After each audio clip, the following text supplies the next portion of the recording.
terrorista cometido en Estados Unidos. Aunque ya ha pasado algún tiempo, muchos no logran entender las verdaderas razones de este hecho y se plantean muchos interrogantes que otros intentan ignorar. El 11 de septiembre se produjeron 4 actos terroristas ejecutados por 4 extremistas islámicos de Al-Qaeda, quienes secuestraron 4 aviones con el fin de estrellarlos contra varios objetivos estratégicos. 15 años después del mayor atentado terrorista ocurrido en el mundo, aún no se entienden las verdaderas razones de los ataques que se cobraron la vida de más de 3.000 personas. Pues comenzamos el especial 11S y damos la presentación a Jaime Garrido. Hola, buenas noches. Buenas noches, voy a empezar corrigiendo. Son 17 años, 2018 menos 2001, 17, no 15. Madre mía. Sí, bueno, se ha equivocado el de el narrador, pero bueno. Y hubo 4 atentados, hubo 4 simulacros sí. de atentado. Ya. Pero en fin, buenas noches a todos. Sí, buenas noches. Miguel Celades, buenas noches. ¿Qué tal? Buenas noches. Buenas noches a todos. El retorno de tuyo nos viene un poco mal, los demás los oigo bien. Sí, efectivamente iba a hacer la misma corrección, a que se produjo curiosamente el mayor atentado terrorista de la historia, si no tenemos en cuenta el Titanic, y bueno, receso de libertades personales, 50 años, guerras que aún siguen, cambio de la configuración política mundial, y bueno, pues todo para contarnos un cuento que bueno, que quizá más tarde tengamos tiempo de desglosar, porque aquí esta historia no se aguanta en absoluto, no se cae por su peso, nunca mejor dicho, como los edificios.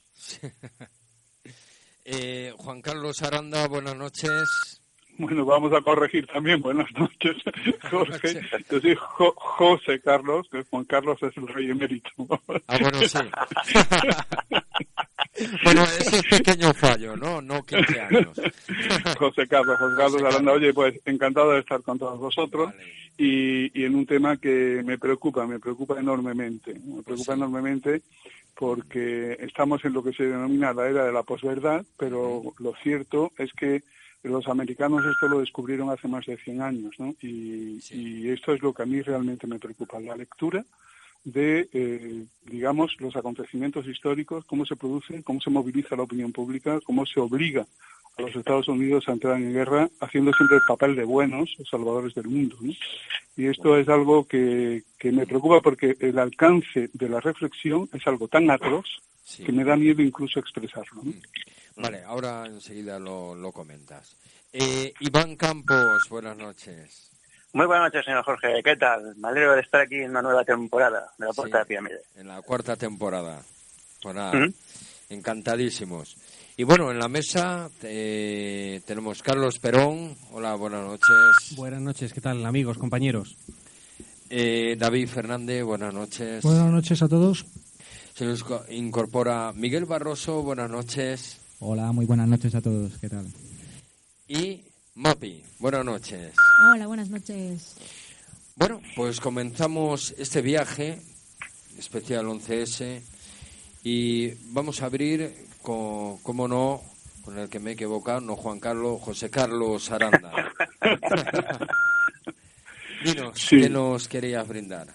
Mira, yo os quería brindar una reflexión. Soy una persona bastante reflexiva, que no me gusta quedarme en la apariencia de la información, de lo que se nos cuenta.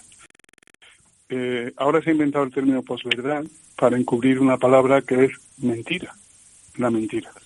Muy bueno. Cuando hablamos del 11S hay ciertos elementos que yo estoy seguro que los participantes lo van a desglosar muchísimo mejor que yo, y además con más conocimientos técnicos, porque ahí tenemos a Jaime, entre otros, que es arquitecto y que va a argumentar algo que a mí me parece evidente, ¿no? Y es que la forma en que se derrumbaron esas torres, yo sin ser especialista, pues no es natural si atendemos a un impacto de la fuerza del avión. Pero claro, lo que me preocupa es retrotraerme a la historia. Yo voy a tratar de ser muy breve. Parece que a los españoles se nos olvidan algunas cosas, ¿no? Por ejemplo, que la guerra de Cuba nos costó 40.000 muertos. 40.000 muertos solo en bajas de combate, más 53.000 muertos en bajas de fiebre amarilla.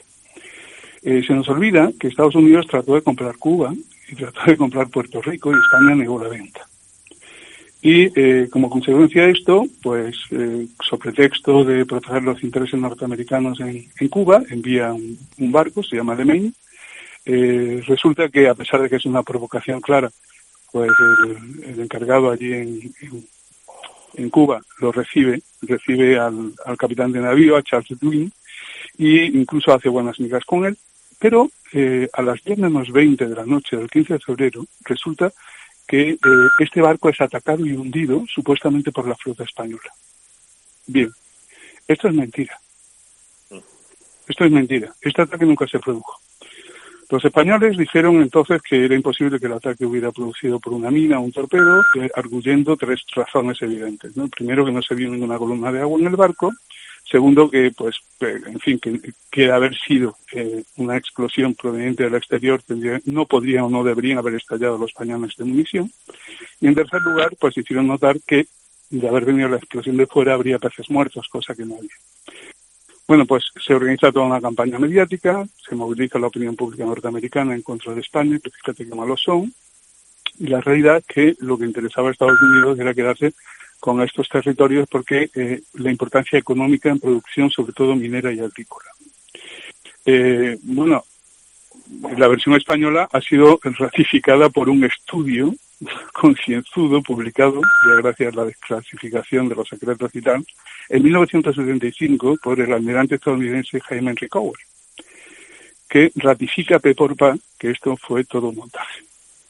Pero claro, ya esto de la posverdad, los periódicos que dirigía William Randolph Hearst, habían concienciado la opinión pública de que los norteamericanos eran los buenos y que estaban allí defendiendo a los cubanos, defendiendo su honor y que participaban en una guerra tal.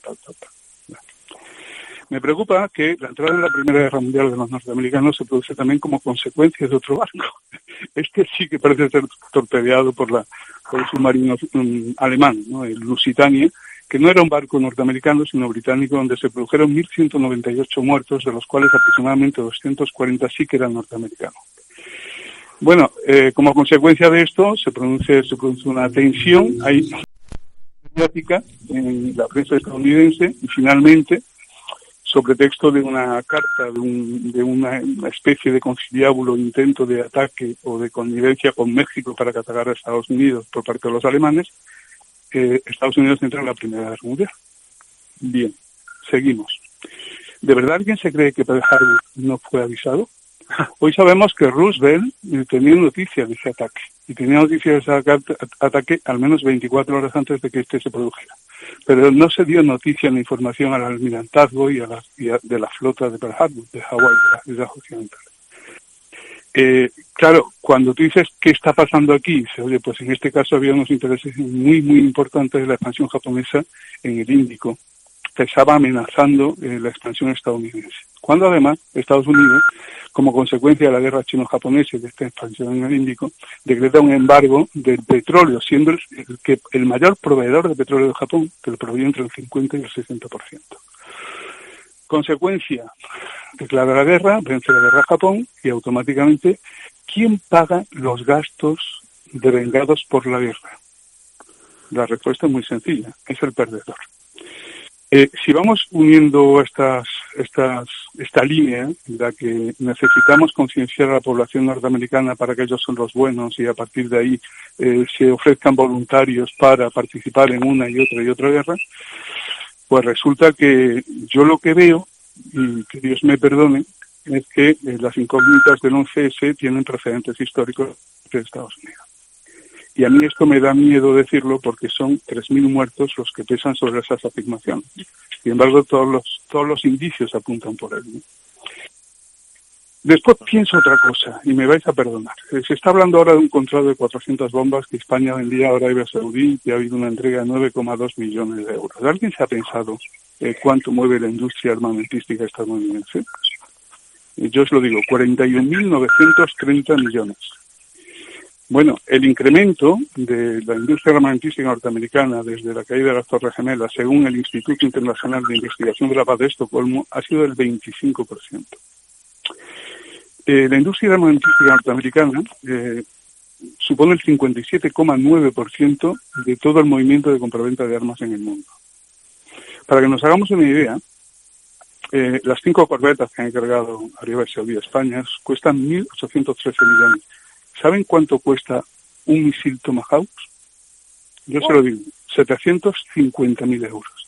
¿Saben cuántos misiles Tomahawk se utilizaron en la guerra de Libia del 2011 y cuántos misiles Tomahawk fabricados por Estados Unidos se enviaron en el 2014? Es decir, las consecuencias directas de entrar en guerra contra el yihadismo e intervenir en Oriente es un incremento de, lo tengo aquí anotado, no quiero equivocarme, entre el 2008 y 2014 hemos pasado a un incremento del 58% en la compraventa armamentística de Estados Unidos. Esto está dando trabajo a 166.000 personas en 2008 y ahora está dando en fecha 2014 a 236.000 personas. El incremento salarial que ha producido esto en Estados Unidos del 2012 al 2017, solo ahí ha sido de más de un 15%. Pasando de $47.000 año de promedio de un trabajador en industria armamentística a 52.000. Claro, si yo me ocupara de vender naranjas, mi sentido común sería voy a crear la necesidad del consumo de naranjas. Pero claro, es tan horroroso lo que estoy diciendo que atenta contra cualquier lógica humana. Pero también estoy acostumbrado a otra cosa, y con esta reflexión acabo. Y es que siempre los indios fueron los malos, los salvajes, ¿no?, que arrancaban las caballeras de los blancos. Hizo falta llegar a 1980 para que 2 películas nos dieran la otra versión de la historia, ¿no? Me refiero a Pequeño Gran Hombre de Dustin Hoffman, que no sé si lo habéis visto, y Bailando con Lobos, ¿no?, de Kevin Costner, ¿no? Ahí vemos la otra parte de la historia. Entonces yo me gustaría que todo esto se viera dentro del contexto histórico, dentro del contexto de lo que hoy sabemos que fue, por declaraciones del propio Estados Unidos en 1935, y cómo se mintió a la opinión pública para obligar la intervención militar contra España, y a partir de ahí las sucesivas intervenciones buscando causas belli en los sucesivos conflictos bélicos que han hecho de Estados Unidos la primera potencia económica mundial. Bueno, esta es mi reflexión, lo siento. Siento mucho amargar la fiesta, ¿eh? No pasa nada, muchísimas gracias. Bueno, Jaime Garrido, con respecto a lo que ha fomentado y lo que quieras tú añadir y comentar. Pues sí, comentaré lo más rápidamente posible porque no puedo estar aquí por eso te lo mucho rato, pero vamos, que no estamos descubriendo nada. Falsas banderas, podemos ver en internet 400.000 vídeos, alguno mío, alguno de Celades, me imagino que alguno de Iván, y está muy bien explicado lo sorprendente, que sería mi reflexión mayor de hoy, porque puedo volver a explicar lo que he explicado 200 veces, pero también ya lo sabe todo el mundo, es que el que no sepa ahora mismo que el 11S es un autoatentado o un simulacro de atentado, es que es mejor que no escuche el programa, porque para qué va a perder el tiempo, no está para él este programa. Y los que ya lo sepan, pues entonces quizá deberíamos encauzarles por cosas que sean más profundas y que meros detalles, ¿no? O sea, tranquilizar también al profesor Aranda que no murieron 3.000. Los datos oficiales son que murieron 3.000, pero eso no hay nadie que lo pueda certificar. Para empezar, los aviones, no iba nadie en ellos, ni siquiera había aviones, ni siquiera estallaron, todo fue un simulacro y una operación que podemos ver en internet perfectamente mostrada y demostrada como lo hicieron, y por tanto ya podemos empezar a quitar 800 personas de los 4 aviones. Luego en las torres se cayeron, cierto, pero ¿quién ha contado los muertos? Si no ha aparecido ni un solo trozo más grande que 1 centímetro de hueso pulverizado. ¿Qué fuerza es la que hace que se pulvericen completamente los huesos, que no aparezca ningún cuerpo aplastado en los escombros y que aparezcan a 400 y 500 metros en las cubiertas de otros edificios al cabo de 10 años, trocitos de nanohuesos? ¿Qué hace que los pulmones de personas que ayudaron a extinguir los incendios y a quitar los escombros al cabo de 8 o 10 años se mueran por el asbestos, por el amianto que había en el aislamiento antifuego, y que han encontrado en sus pulmones trozos de nanopartículas de acero fundido?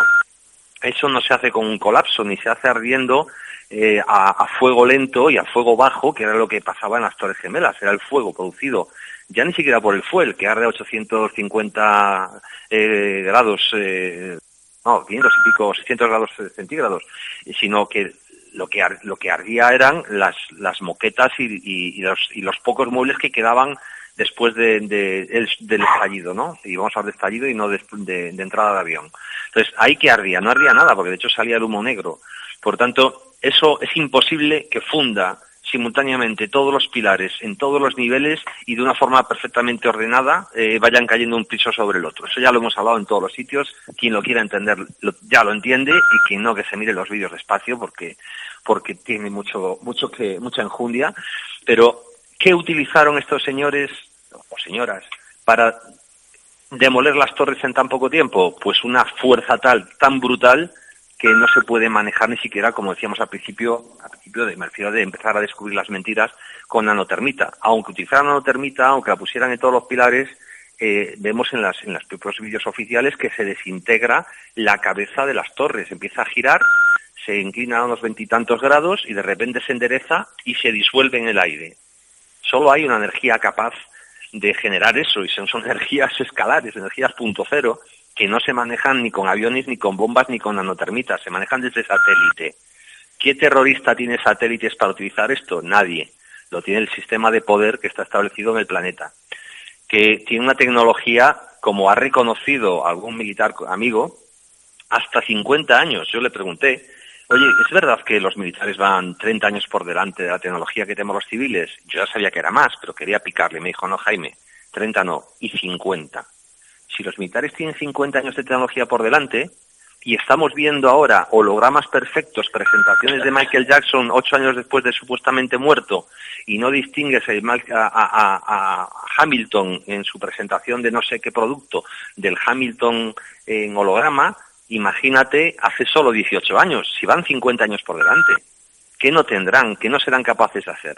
Vivimos en una realidad, vivimos dentro de una televisión, para entendernos, porque esto solo huele y apesta a película con un guión muy malo.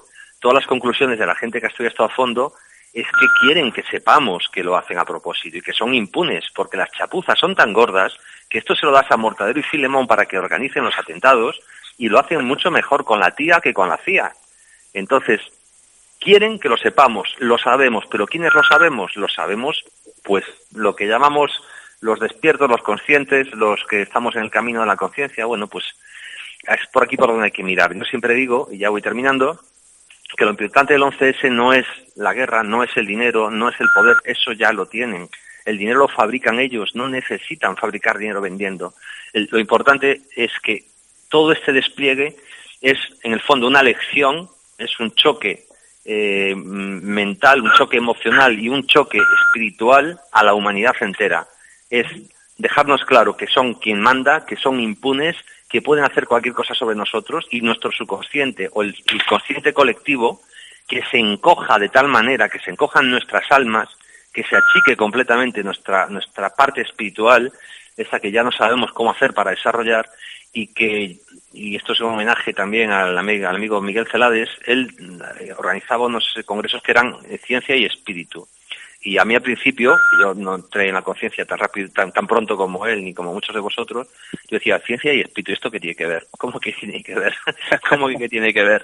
Ostras, que sí tiene que ver. Todo tiene que ver con el espíritu, todo tiene que ver con la conciencia, con el alma y con el ser, y todo tiene que ver con el otro lado de la realidad, que es mucho más poderoso que este, que está aquí, entre nosotros, y que no somos capaces de verlo. El 11S es una maniobra de distracción brutal, que fijaros si es distraído, que estamos 18 años, 17 años después, todavía hablando, dando datos, intentando convencer. De verdad, Jorge, cuando me llamaste para esto, yo siempre estoy dispuesto a dar un paso adelante por el 11S, ¿no? Porque digamos que es con lo que me abrí a la conciencia y lo que más me despertó. Pero, joder, en el fondo lo que aparece es decir, ya está bien de 11S, porque es una maniobra de distracción. Tenemos cosas más importantes y seguimos entretenidos con el 11S. Ves el telediario y te indignas, te vuelven a contar lo mismo, te dan un documental sobre Bin Laden y te cuentan que si la cueva, que si la barba, que si... Pero por favor, que somos idiotas, sí, pero ¿hasta cuándo vamos a serlo? Ya. Bueno, Ahora yo también pido perdón. Sí, perdón. Pido perdón por la virulencia, que no violencia, y paso testigo. Gracias de todas formas por tratar el tema y por Dios, por favor, que el próximo año, cuando cumpla 18 esto, que ya es en la mayoría de edad, que ya todo el mundo sepa que es una mentira, que no hubo atentados, que no se puede estudiar en libros de historia de los niños, los que tenéis hijos, debéis levantaros contra esto, que no se enseñen más mentiras, ni la del Maine, ni la de Pearl Harbor, ni de la Segunda Guerra Mundial y todas las que nos han colado, ni los campos esos de exterminio, ni que nos cuenten que el 11S es tal cual nos repite los telediarios año tras año. Por favor, no dejéis que a vuestros hijos les cuenten estas bolas. Pues sí. Un abrazo a todos. Miguel Celades. Comentar algo de mis compañeros, en principio de José Carlos Aranda, comentaría que sí, que además ha puesto muy bien el ejemplo, un ejemplo que nos atañe, ¿no? Porque hubo una campaña de antiespañolismo total y absoluta a partir del hundimiento del Maine, fue un atentado claramente de falsa bandera, y bueno, fue uno de ellos. Pearl Harbor, como comentaba, pues también, o sea, el día después del atentado de Pearl Harbor, los americanos no querían ir a la guerra, y el día después de Pearl Harbor, 2 millones de americanos se apuntaron voluntarios para ir a la guerra, ¿no? Esto de las falsas banderas, pues fíjate de dónde viene, ¿no? De las falsas banderas que nos ponían los piratas cuando venían los barcos cargados de oro españoles, ponían bandera española y cuando se acercaban, plantaban la pirata y pues ya te habían fastidiado, ¿no? Con lo cual, tampoco estoy, no es que no esté de acuerdo, estoy añadiendo, ¿no? No fueron 3.000 muertos, recordemos, o sea, porque casi hablamos de los 3.000 muertos que hubo en las torres, y casi que nos preocupa más esos que 1,5 millones de muertos que fueron a consecuencia de la guerra de Afganistán, de Irak, etcétera, en base a ese atentado de falsa bandera. Y también estoy de acuerdo con Jaime, o sea, porque son 17 años, seguimos hablando de lo mismo cuando las evidencias son aplastantes de que todo aquello fuera mentira. Por contra, no nos fijamos en lo que está pasando ahora, otras falsas banderas que están pasando ahora. Hablemos de Siria, hablemos de... están haciéndolo ahora, entonces no hablemos de hace 17 años, sino más bien hablemos de las falsas banderas de ahora, ¿no? Sí, el 11 de septiembre, lo bueno que tiene es que ha despertado a muchísima gente. Yo, como digo de broma, es casi primero de conspiraciones, ¿no? O sea, y también no busquemos siempre la línea 100% del dinero, aunque el amigo Kennedy ya nos alertó que tuviéramos cuidado, eso fue Eisenhower que lo alertó a él, ¿no? Cuidado con el compendio industrial militar, porque están cogiendo una fuerza, pues que al final van a ser ellos los que como bien decía José Carlos Aranda, pues si uno vende naranjas, pues trata de vender naranjas, trata de crear la necesidad de vender naranjas. Si uno vende armas, pues está claro.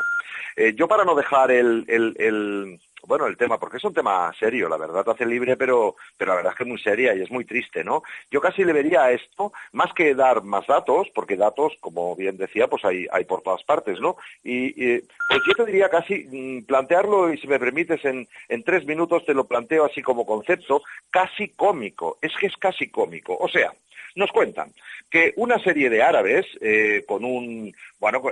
armados con unos cúter, 19 árabes, armados con unos cúter y unos corta uñas, ¿no? Y comandados desde una cueva, que no sé si tendrían wifi o no tendrían wifi, no sé, a lo mejor el wifi no llegaba allí en Afganistán, ¿no? Pues consiguen un 80% en el atentado más grande de la historia y en la zona más segura del mundo entero, ¿no? Pentágono, en fin, ¿no? 19 árabes. Eso sí, en American Airlines te dicen que no, ninguno de esos árabes iba en el avión. O sea, que no había registrado ni uno de esos, ni siquiera ni un solo árabe. Bueno, luego, pues sí, tiene cuasa esto que decía también de que aparecen una serie de... que aparecen nanopartículas de todo, ¿no? O sea, se desintegra absolutamente todo, se desintegran, allí no aparecen, pues, ¿qué te digo yo? Ni maletas, ni cadáveres, ni asientos, ni siquiera los motores Rolls Royce, esos funden a altísima temperatura, eso no se hubiera fundido. No aparece nada de eso, pero eso sí, aparece el pasaporte intacto de un señor, un tal Atta, ¿no? Mohamed Atta, que eso sí, que me hace gracia también, ¿no? Porque siempre en estos atentados se preocupa mucho, sobre todo, porque si no, no sirven, ¿no? De dejar un pasaporte ahí. O sea, yo me voy a hacer un atentado y voy a dejarme la vida y me llevo el pasaporte, porque si no, no sirve, ¿no? En los atentados de Barcelona también, esta furgoneta que hubo, que fue arrasando toda la gente en la Rambla, este señor tuvo el detalle de dejarnos el pasaporte allí al lado para que supiéramos que era él. El pasaporte, las cintas del Corán, cintas ya no, porque los cassettes ya no se usan, ¿no? Detonadores, etcétera, ¿no? Bien, los americanos hacen aterrizar a 4.500 aviones de la aviación civil, ¿no? Pero eso en 2 horas, imagínate, como locos ahí y tal, pero resulta que no despega ni un solo caza.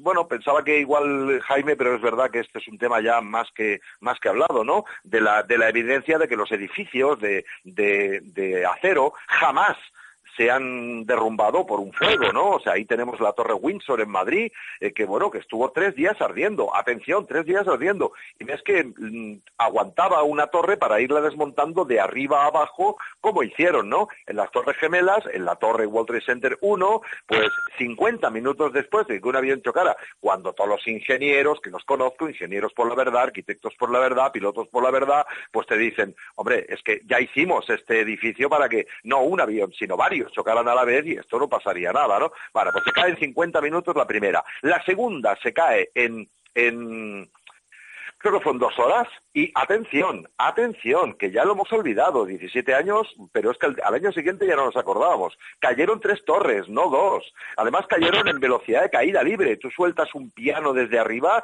y te cae a la misma velocidad. Esto solo tiene un nombre, demolición controlada, ¿no?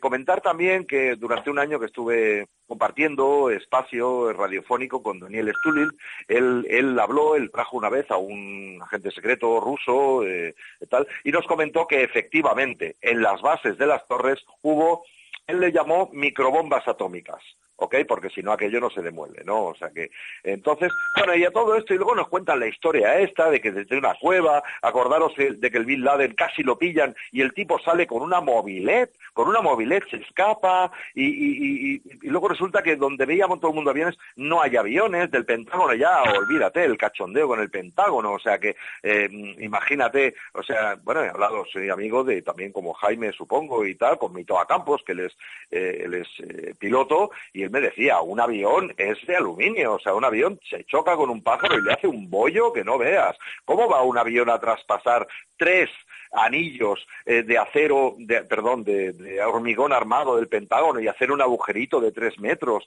Todos hemos ido en un avión transcontinental. O sea, es que de verdad que casi da para hacer una tragicomedia de este tema, porque es que no cuela nada. Y efectivamente, pues bueno, la gente sigue pensando. Yo hace poco, para hacer un programa de televisión, hice esa prueba.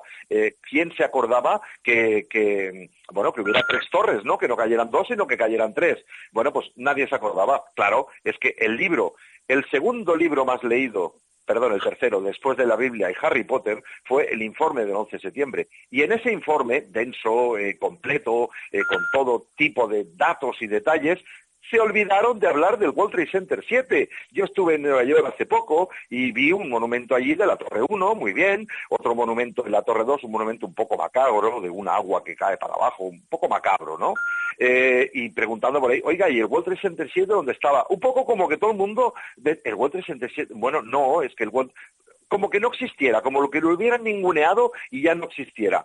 Tremenda la capacidad que tiene la élite para hacernos creer cosas que es que no cuelan, no colarían en la mente mínimamente, en una mente mínimamente pragmática, ¿no? O sea que es tremendo. Entonces sí, es casi en clave de humor, de verdad, porque es que es tan triste y todas las consecuencias de eso, nos ha cambiado la vida a todos, un montón, desde el 11 de septiembre, porque fue realmente el más trascendente, pero seguimos con ellos, siguen habiendo, a mí me hace mucha gracia en Siria cuando dicen, no, me mandaron 200 Toyota nuevecitos. Hombre, yo estaba en el sector de la automoción, no cualquiera compra 200 Toyota nuevecitos y los entrega a los terroristas Hombre, eso tiene un rastro. Entonces, ¿quién está financiando todo esto? Pues más de lo mismo. Es que yo me atrevería a decir que el 100% de las guerras que hay ahora mismo, mientras estamos hablando, que puede haber, pues no sé, 30, 40 conflictos abiertos en este momento.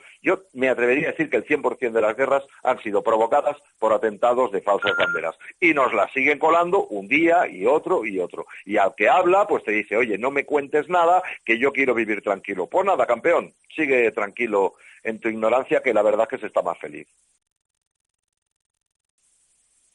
Y con esto ya un poco termino por si quieres hacer un poco de debate. Iván Campos. Hola, buenas. Bueno, tengo que decir que aquí se está... Vamos a ver, yo estoy de acuerdo con José Carlos, estoy de acuerdo con Miguel Celades y con Jaime Garrido, porque todos tienen razón. Y vamos a ir por partes. Por citar a Jaime Garrido fue a un programa de televisión llevando una de las vigas de uno de los edificios. Y con la versión oficial, esa viga no se podía fundir. Por consiguiente, claro, la única forma de que esa viga se fundiera era, por lo que han dicho ellos, una microbomba, o bien con la versión actual que se están difundiendo de armas electromagnéticas disparadas desde el espacio o bombas de plasma.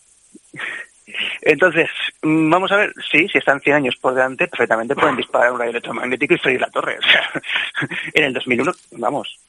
Entonces, yo me remito a las pruebas que podemos tocar. Tenemos un trozo de metal y hormigón que el fuego y la explosión de un avión no puede dañar. Y como han caído, y es más, Miguel Celades ha dicho la Torre 7, sí, pero es que semanas después y meses después se derrumbó otro edificio que las malas lenguas dicen que es desde donde dirigieron la operación para hacer el atentado, la falsa bandera. Y todo el mundo, pero no hace falta que lo derrumbéis, pero porque claro, no estaba en la zona de acción, pero claro, había pruebas. Y bueno, en el tema de José Carlos, yo soy bastante empírico y vamos a ver, ¿qué pasaba por el 2001 en Afganistán? Pues que tenía que pasar un acueducto petrolífero. Y claro, los talibanes, a pesar de ser reaccionarios, son muy naturistas. Y eso de meter algo que dañe el ecosistema, que atraviese el desierto, que rompa su nivel de vida, que aunque no nos guste, pues es más natural que el nuestro, pues no les hizo mucha gracia. Qué curioso que cuando Estados Unidos invadió Afganistán, el acueducto petrolífero lo cruzó, y no sé si os habéis dado cuenta que desde el 2001 hasta aquí el consumo de heroína y de opio se ha disparado cuando era una droga que estaba muerta. ¿Quién la está vendiendo? ¿Quién la está sacando? ¿Quién en el pasado, en los años 70, la traía de Vietnam vía ejército norteamericano a América? Entonces, claro, por las preguntas ya tenemos las respuestas. Claro. Y bueno, como Miguel Celades supongo que se habrá leído como yo la versión oficial, con 2 dedos de frente, dices, Dios mío, no hay que ser ingeniero, no hay que ser arquitecto, simplemente aplicar el sentido común y no hay por dónde cogerla, porque está sellada y firmada y es la versión oficial. Y dices, Dios mío, pero si se contradice. Bueno, es incoherente. Y eso es lo que, digamos, quería añadir antes de que empezáramos a debatir. Nada más. Yo añadiría, añadiría que en Afganistán, efectivamente, Afganistán tenía la producción del 90% de la heroína mundial, porque no siempre es una sola razón, ahí es donde quería ir antes, que no siempre busquemos el móvil del dinero, porque el dinero, como bien ha dicho Jaime, ya lo tienen todos, y todos solo tienen que darle a la maquinita y hacer más dinero, no importa, ¿no? Hay otras cosas más oscuras incluso, ¿no? Reducción de población, etcétera, etcétera. Una de ellas también, intereses económicos a nivel de acueducto y, atención, de la heroína, como bien decía Iván, se ha incrementado. Estaba buscando el dato para darlo concreto. Creo que se ha aumentado la producción de heroína 50 veces, 50 veces más. Entonces, claro, yo pregunto, si ahí que lo tienen todo monitorizado por satélites, que están allí los americanos, y se multiplica por 50 la producción de la heroína, bueno, pues también huele mal, ¿no? O sea que también es otra de las razones, seguramente, que motivaron, porque además no tiene ni sentido. O sea, los que atentaron contra las torres, incluido el Bin Laden, que nunca lo acusaron de que fuera él, pero él estaba ahí como el hombre más buscado del mundo, los 19 eran de Arabia Saudita. Que además es muy gracioso porque 6, después del atentado, 6 por lo menos llamaron y dijeron, oiga, que yo no he sido, que estoy en mi casa. Y la CIA todavía no ha cambiado esa lista. A día de hoy no la ha modificado. Tienen que actualizar la web estos chicos, ¿no? Claro. Bueno, pues si todos son de Arabia Saudita, ¿para qué invadas Afganistán? ¿Pero qué sentido tiene si el Bin Laden era de Afganistán? Es que no tiene sentido nada. Vete a invadir Arabia Saudita, pero claro, estos son amigos, con esto no pueden, ¿no? Pero, entonces, Miguel, no sé si te acuerdas que los primeros reclutas de ISIS, ¿de dónde eran? Eran los de Arabia Saudita. Sí. No, y Al-Qaeda significa en árabe, tengo entendido, base de datos. Y era una base de datos de gente que tenían, de mercenarios, que ahora se usaban por aquí y ahora usaban por allá. Está claro que ISIS, todos, pues son mercenarios. Sí. Sí. Miguel Celade, sí. Ahora en 10 minutos entrará Serafín Giraldo en Geopolítica y nos dirá un poco más. Pero bueno, está David Fernández, que quiere saltar y ¿qué quieres comentar, David? Perdón por la interrupción, pero es que quería hacer una serie de puntualizaciones. Primero, claro. Habría que hablar de que es que quiero unas puntualizaciones técnicas. El tema de que no se puede desintegrar una aeronave por tema de cómo arda el combustible, depende del combustible que sea. Yo soy mecánico de helicópteros en el ejército y les puedo asegurar que el Jet A1, que es el combustible que utilizamos en el ejército de tierra, sí ha conseguido volatilizar por completo una aeronave. En este caso, un helicóptero de los que yo reparo. O sea, eso punto.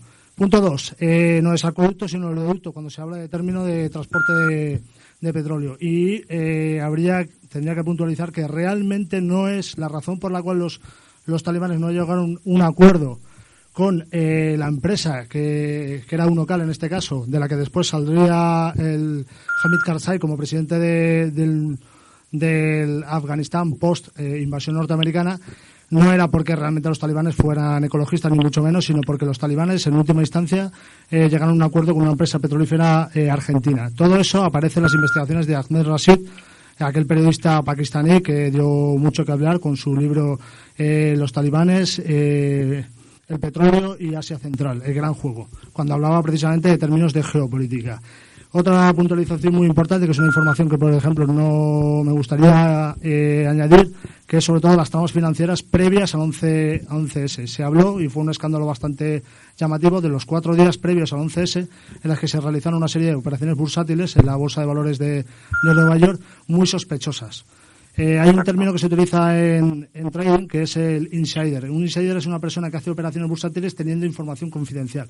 Algunas de estas operaciones, muchas de las cuales afectaban a aerolíneas, por supuesto, pero también a aseguradoras, implicadas después en la reparación de pagos del 11S y demás, fueron objeto de operaciones de especulación 300 veces por encima del nivel medio de riesgos de lo que claro. del trading, digamos, lógico. Y se realizó una investigación y se descubrió que todas esas operaciones habían estado gestionadas por una empresa denominada Alex Brown, que era la subsidiaria en Estados Unidos del Deutsche Bank. O sea, el Deutsche Bank, uno de los grandes bancos internacionales europeos, concretamente además representante de determinadas oligarquías de poder de Centro Europa, que participaron indirectamente en el 11S. También quería hacer un inciso sobre la magnífica trabajo de investigación de Thierry Meyssan, la gran impostura, cuando habla de que realmente en el Pentágono lo que impactó fue un misil del perímetro de seguridad del propio Pentágono.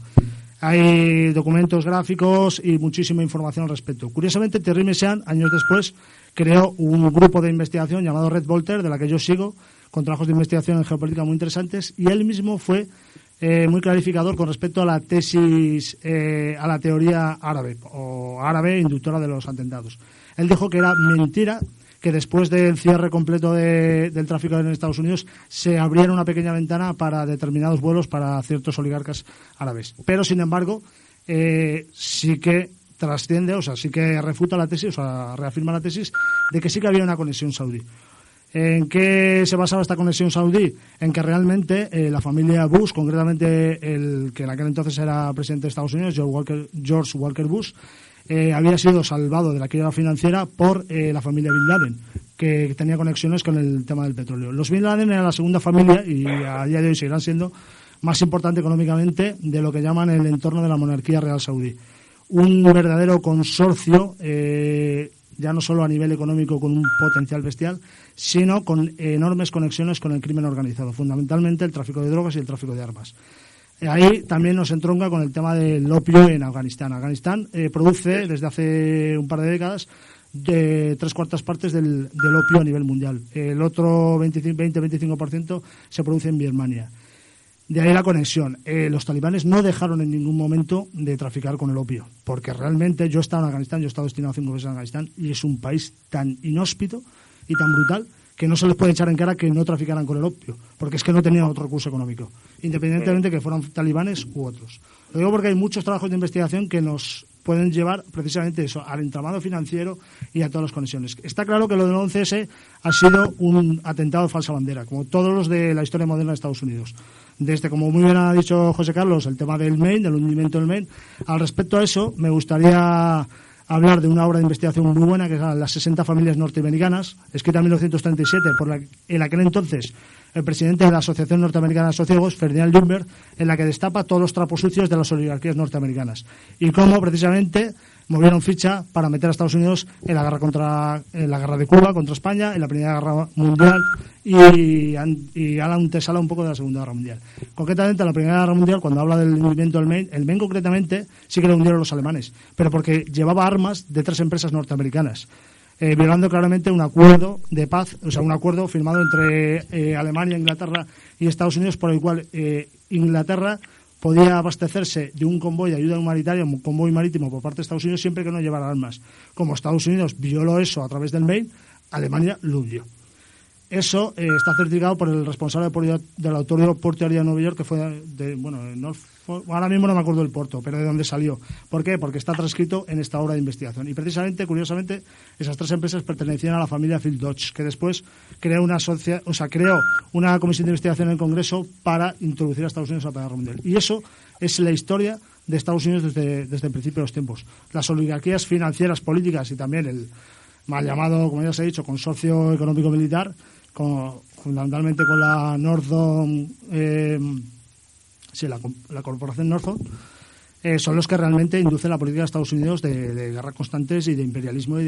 Pero hay otra serie de conexiones que contactan con Europa y sobre todo también, como ya hemos dicho, con Arabia Saudí. Porque Arabia Saudí ha crecido como un poder exponencial que a día de hoy, con el tema de la guerra en Yemen y demás, demuestra que van por libre. No van por libre, digamos, sino que se han creado un nuevo núcleo de poder que ya se permite un poco codearse con los grupos de poder europeos y anglo-norteamericanos. Con eso finalizo mi intervención. Sí. Miguel Barroso, ¿qué nos quieres comentar? Y ya... Sí, bueno, pues yo quería aportar otros datos que realmente no se han dicho, y uno de ellos sería Ariel Sharon es un primer ministro israelí. Tenía previsto para esa mañana del 11 de septiembre una visita a Nueva York para asistir a un acto oficial, y horas antes de que él cogiera su vuelo con dirección a Nueva York, decide suspenderlo. Alegó posteriormente que sus fuerzas de defensa israelíes, como también se llama Sarayet Malkal, habían reunido pruebas suficientes para sospechar que ese día en Nueva York podría ocurrir algo grave. Un miembro de este servicio, que se llama Daniel Lewin, se llamaba, viajaba en el vuelo 11 de American Airlines, junto a Mohamed Atta. Supuestamente este era el terrorista que iba a bordo de ese avión. En el asiento de atrás se encontraba el señor Lewin. Los informes dicen que Daniel murió de un disparo. Los mismos informes los informes que decían que los terroristas no llevaban armas de fuego, sino que llevaban cuchillos y armas de plástico. Entonces, yo me pregunto, si este hombre muere de un disparo, no entiendo cómo se puede decir que portaban cuchillos y armas de plástico. Eso por un lado. Luego también existe un informe de los institutos sismológicos que miden los terremotos en todo el entorno de Nueva York, y lo que detectaron todos estos institutos sismográficos es que instantes antes de la caída de las torres se produce un movimiento sísmico por una característica que no respondía a un movimiento natural de corteza.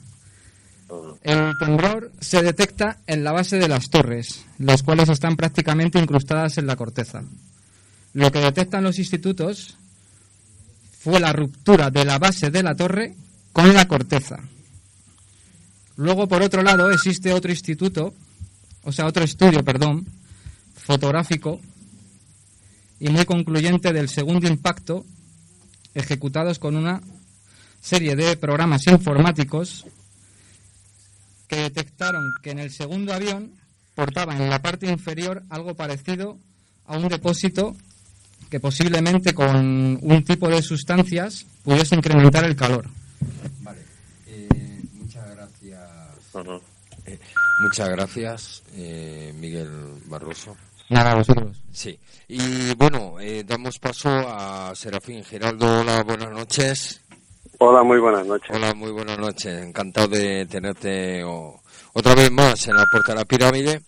Y bueno, estamos desgranando, ha estado Jaime Garrido, tenemos a Miguel Celades, Iván Campos, David Fernández, Carlos Perón, Miguel Barroso, y también ha intervenido por José Carlos Aranda, y bueno, han comentado un poco el transcurso que pudo haber ocurrido en tal fecha tan señalada y tan triste, a su vez, del 11S del 2001.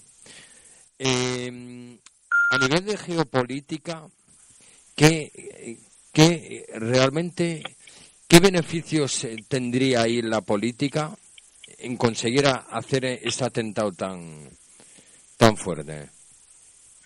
Vamos a ver, ese atentado tan fuerte, lo único que manifestó, y solo hablo desde un punto de vista policial, es la capacidad del yihadismo para atentar, la capacidad que tienen estos elementos yihadistas, terrorismo yihadista, para atentar, para poner en brete a la sociedad occidental.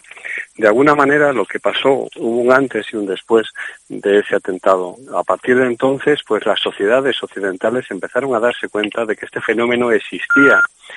Y en Europa nos empezamos a dar cuenta con los atentados en España de Atocha. De alguna manera no voy a decir que la policía se asustara, no hablo de la policía europea, hablo de la policía española, de la capacidad para atentar de estas personas, sino que nos enfrentamos a un nuevo reto, nos enfrentamos a un nuevo terrorismo. Hasta ahora conocíamos el terrorismo local, por llamarlo de alguna manera, el terrorismo autóctono, que de alguna manera planificaba sus objetivos mucho más concretos, incluso se preocupaba mucho no de la capacidad de respuesta del objetivo, sino de la huida del propio delincuente, del propio terrorista. Pero es que hasta ahora, a partir de entonces, nos encontramos con un terrorismo global, un terrorismo donde el fanatismo hacía que lo que menos preocupara a estos elementos terroristas es precisamente la huida, porque desde luego su carácter es suicida. Hubo un antes y un después con ese atentado, y hubo un antes y un después en Europa con los atentados en España. Pues sí. Miguel Celades. Bueno, Serafín, no tengo el gusto de conocerte, no estoy de acuerdo contigo, o sea, no fueron los yihadistas, no fueron fanáticos, esto se manejó y se controló desde otro punto, desde mi perspectiva, o sea, entonces sí que hubo un antes y un después, efectivamente, yo me acuerdo de los aeropuertos antes y después del 11 de septiembre, ¿no? Pero no creo que fuera, o sea, ni mucho menos fueron yihadistas fanáticos, ¿no? Pruebas habría muchísimas, ¿no? Esto no lo hace cualquiera. Mira, hice un programa sobre quién mató a Kennedy. ¿Quién puede matar a un presidente de un gobierno? Que a lo mejor fueron los mismos, o sea, ese complejo que necesita vender, como decía José Carlos, sus naranjas, ¿no? Ese complejo industrial, militar, ¿no? Mira, yo creo que hay tantas pruebas de que, o sea, primero que esto no se hace desde una cueva, como decíamos, sin wifi apenas y con 4 tipos armados con unas armas de plástico. O sea, esto no va así, no llegará a un 80% de acierto en el atentado más grande que ha habido en la historia, ¿no? O sea, no cuadra, ¿no? Luego no cuadra la física, ¿no? Porque como alguien dijo, pues los americanos, América es un gran país, ¿no? Pero no para saltarse las leyes de la física, que aquí se las saltaron. Después, en cuanto a pruebas, para que cualquier juez Nobel, cualquier juez becario vería indicios de que esto no cuadra ni por ninguna parte, quería referirme a una que es aplastante, y es que, nos ha pasado un poco desapercibida, en la BBC estaban diciendo además que es contrastable, claro, yo te hablo de cosas que se pueden contrastar, ¿no? En la BBC, 20 minutos antes de que se cayera la torre World Trade Center 7, estaban diciendo, y el World Trade Center 7 se ha caído. Y curiosamente tenían una pantalla detrás, la locutora, en directo, que se estaba viendo el World Trade Center que todavía no se había caído. O sea, esto, por ejemplo, luego, no sé, Bin Laden era de la CIA, eso todo el mundo lo sabe. Yo no sé si se sale tan fácilmente, se entra y se sale de la CIA así tan fácilmente, la verdad, ¿no? Y después, oye, lo cogen, el hombre más buscado del mundo, lo cogen, lo matan, pero no lo enseñan a nadie y lo tiran al mar. Tampoco es muy americano esto, ¿no? Hacer esto, en fin, es que una sola de las incoherencias ya sería suficiente, bajo mi punto de vista, para tumbar toda la historia esta que nos han orquestado y que sigue en la mente de la gente, insisto. Sí.